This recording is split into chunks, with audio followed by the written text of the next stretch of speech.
pencarian pada tanggal 9 Juni 2016 dinyatakan nihil. Lionel dinyatakan hilang secara misterius. Hai, welcome to PS YouTube channel. Jadi di sini aku mau menceritakan 7 kisah misterius hilangnya pendaki gunung di Indonesia dan jasad-jasad mereka tidak ditemukan. Penasaran? Keep watching. Mendaki gunung merupakan salah satu kegiatan yang digemari khususnya para pecinta alam. Dan Jin, menurut aku, mendaki gunung adalah kegiatan yang sangat beresiko. Honestly, aku pribadi baru 1 kali seumur hidup aku mendaki gunung. Itu pun aku sangat takut.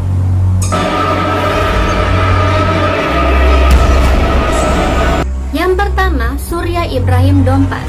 Dia mendaki Gunung Gede pada tahun 1989. Surya yang saat itu masih berusia 18 tahun melakukan pendakian pada tanggal 26 November 1989. Dia melakukan pendakian bersama 16 orang temannya yang tergabung dalam organisasi pecinta alam SMA Negeri 82 Jakarta. Mereka ke Gunung Gede melalui jalur Cibodas yang berada di Taman Nasional Gunung Gede, Pangrango, Jawa Barat. Tim pendakian ini bergerak menuju pos kandang badak tepat pada jam 12:30 dini hari, dan mereka beristirahat sejenak di pos Panyangcangan. Tim terbagi menjadi 2. Surya bersama 3 orang rekannya memutuskan untuk beristirahat di pos tersebut sambil menunggu pagi hari.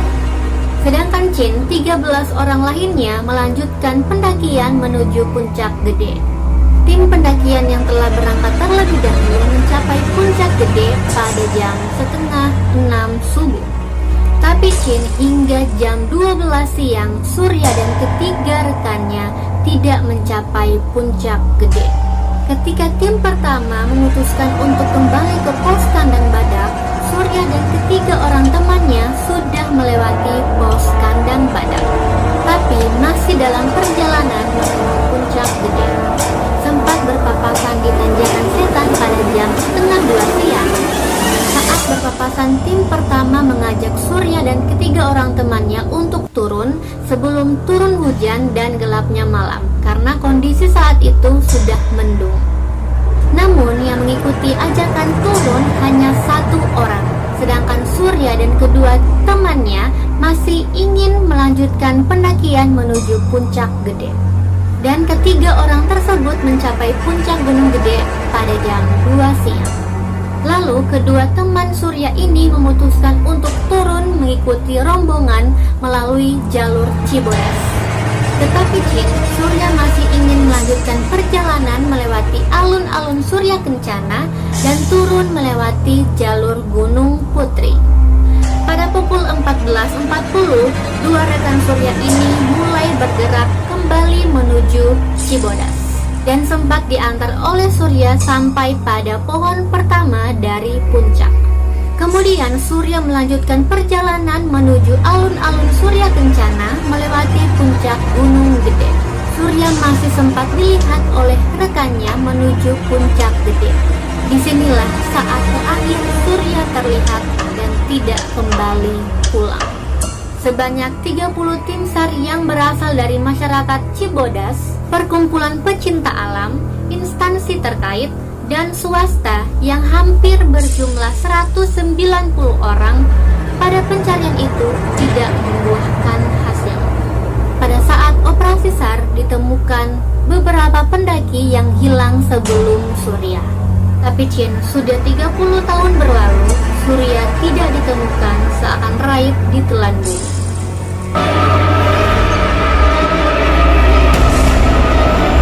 Yang kedua, Yuda Sintika, Gunung Kerinci 1990. Tugu Yuda pasti sudah dikenal oleh orang yang sudah pernah mendaki Gunung Kerinci. Dan nama tugu tersebut pasti sudah pernah didengar oleh para pendaki yang belum menapakkan kaki di atap Sumatera tersebut. Tugu Yuda adalah sebuah tugu dengan plakat yang dibuat untuk mengenang seorang pemuda asal Jakarta yang hilang di tengah perjalanan menuju pendakian Gunung Kerinci pada tanggal 23 Juni 1990. Dan pada saat itu Yuda Sentika masih berusia 17 tahun. Yuda adalah siswa pegiat alam yang terpisah dari keenam temannya ketika turun dari puncak Kerinci. Saat itu kabut tebal menyelimuti perjalanan mereka. Di tempat tugu didirikan, Yuda terpisah dan menghilang. Jasadnya pun tidak pernah ditemukan.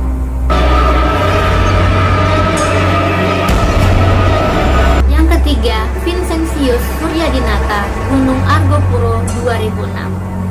Operasi SAR pencarian Vincent Suryadinata di Pegunungan Argopuro yang dibuka dengan nama SAR Vincent Argopuro merupakan operasi SAR terbesar yang pernah berlangsung dalam skala pencarian orang hilang, karena melibatkan ratusan personil dari berbagai institusi untuk menyisir lebih dari 30 parva peta kontur.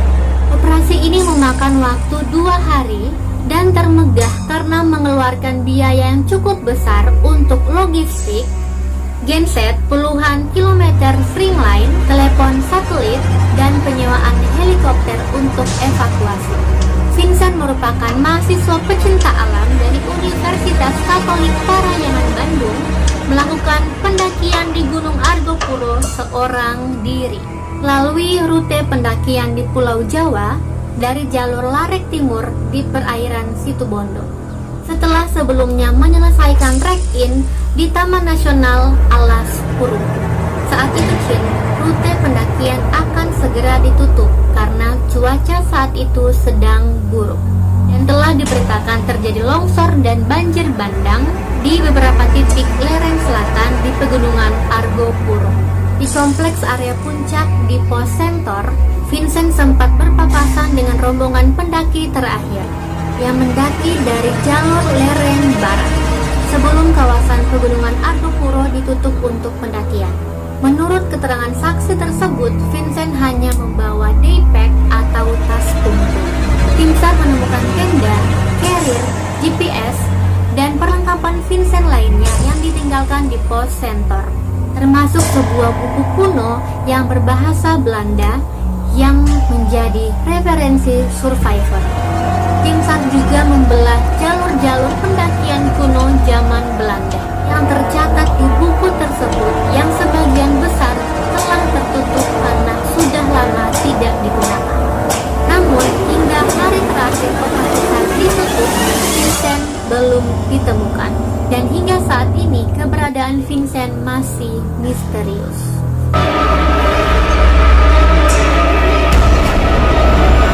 Keempat, Eko Saputra Sudirman dan Yunita Indah Savitri Gunung Agung 2007.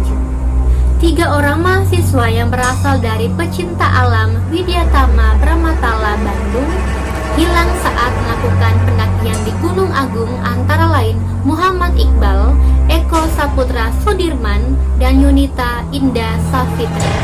Mereka bertiga mulai mendaki gunung yang terletak di Pulau Bali tersebut pada tanggal 26 Desember 2007. Ketika cuaca sedang ekstrim dan suhu mencapai 8 derajat Celcius selama beberapa hari. Tim SAR yang melakukan pencarian hanya menemukan jasad Muhammad Iqbal di ketinggian 2.600 meter, 1.200 meter di atas base camp mereka, di mana ditemukan tenda dan peralatan lainnya. Jasad Iqbal ditemukan di sebuah jurang di antara puncak 1 dan puncak 2. Dengan kondisi tubuh korban yang sangat dingin, diduga mengalami kecelakaan karena terdapat luka lebam di kelopak mata dan tulang hidung yang juga retak akibat benturan benda keras. Sedangkan Eko dan Yunita dinyatakan hilang dan sampai saat ini tidak ditemukan jasadnya.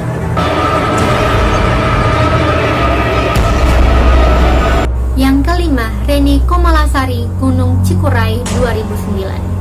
Reni Komalasari pada saat itu baru berusia 18 tahun bersama 12 temannya berangkat dari Tangerang untuk mendaki Gunung Cikuray pada tanggal 18 Desember 2009. Sesampainya di puncak, sempat terjadi beberapa konflik sesaat yang menyebabkan rombongan terbagi menjadi dua regu.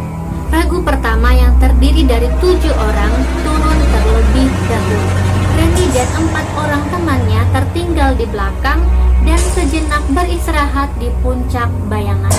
Melihat kondisi Reni yang kelelahan dan dehidrasi, ketiga temannya memutuskan untuk mencarikan air di bawah.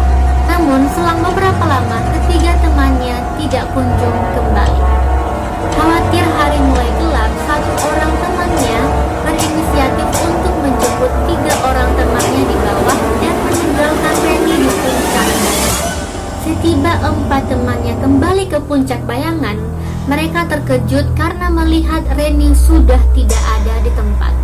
Ratusan personil dan berbagai institusi melakukan pencarian tapi tidak kunjung berhasil. Bahkan Chin, satupun jejak Reni tidak ditemukan. Diduga kuat, Reni tersesat dan jatuh dari tebing yang berada ratusan meter di puncak bayangan Gunung Cikuray. Hingga saat ini Reni Komalasari dinyatakan hilang secara misterius.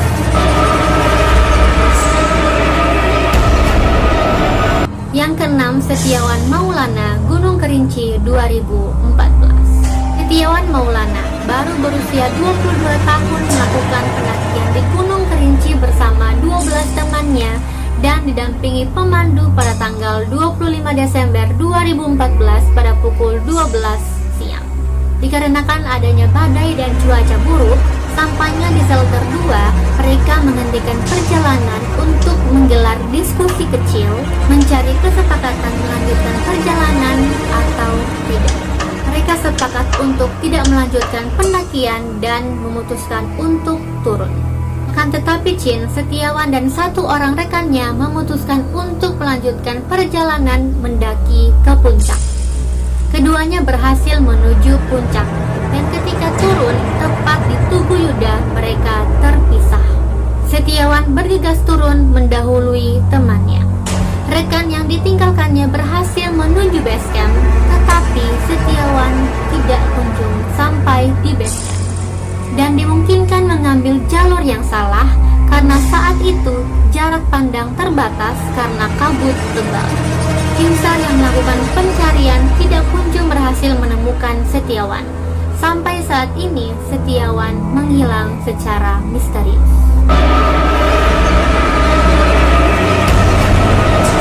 Dan yang ketujuh, Lionel Du Creux di Gunung Semeru 2016.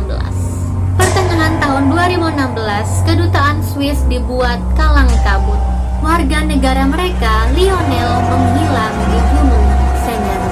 Lionel dilaporkan hilang pada tanggal 7 Juni 2016. Keduanya terpisah ketika Lionel memilih terus mendaki dan Alice tidak kuat memilih kembali turun ke pos Kathmandu. Tim SAR memperkirakan Lionel hilang di sekitar Gunung Batu dan tersesat melalui daerah Blank 75, yakni area curam di sisi kanan pendakian yang sedalam 75 meter yang sering memakan banyak korban.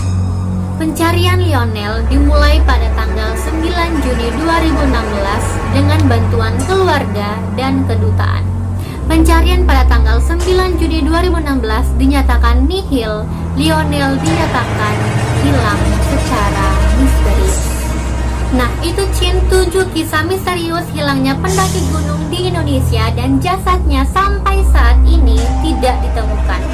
Oke Chin, sekian dulu kisah hari ini. Kalau kalian suka sama video ini, please like this video. Jangan lupa komen di bawah kalau kalian mau aku bikin video apa lagi berikutnya.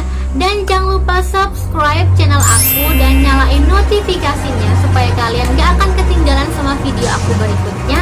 Dan jangan lupa juga follow Instagram aku @deputrisabria karena aku sering update video-video terbaru di Instagram. Oke Chin, sampai jumpa di video selanjutnya. Bye!